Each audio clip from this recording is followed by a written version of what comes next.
ধর্ম কাঠামো, কিন্তু আমরা সঙ্গীতের মাধ্যম দিয়ে সেজন্য সাধু খালিদ মিয়া বলেছে ধর্ম সঙ্গীত।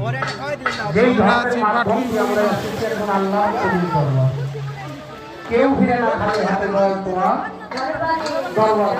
এখানে আমাদের মাঝে উপস্থিত আমার বউ আপনার একজন মানুষ আবুল হাসেম বিশ্বাস প্রভু চেয়ারম্যান সাহেব, তার মধ্যে সমস্ত তাদের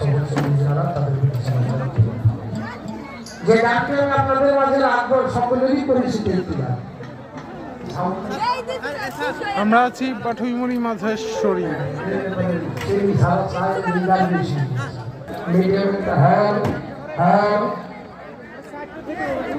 যে গানকে আমি রাখবো, যে দরবারে এসেছি বাবা যান আকাশ উঠতেন পাগল আবার শাহ বাবার নামের উপরে, আমি গানটি রাখবো একদম তারই প্রশংসামূলক গান।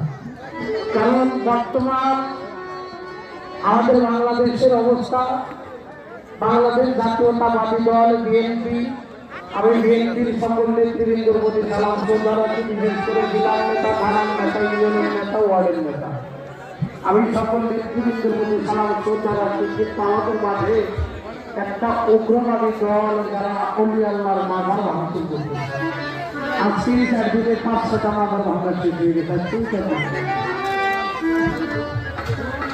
যারা দেশে ইসলাম এনেছে, এই দেশে ইসলাম এনেছে কারা? ভারতবর্ষের পেছনে খাজা মঈনুদ্দিন চিশতি রাহমাতুল্লাহ। কি ভুল বললাম? আমাদের বাংলাদেশে ইসলাম এনেছে কারা? ৩৬০ জন আল্লাহর আউলিয়া, সিলেট বাবা শাহজালাল, শাহজালাল শাহ মুস্তাফা, সুরেশ্বরী বাবা, মিরপুর বাবা শাহজালাল, আমাদের মাসা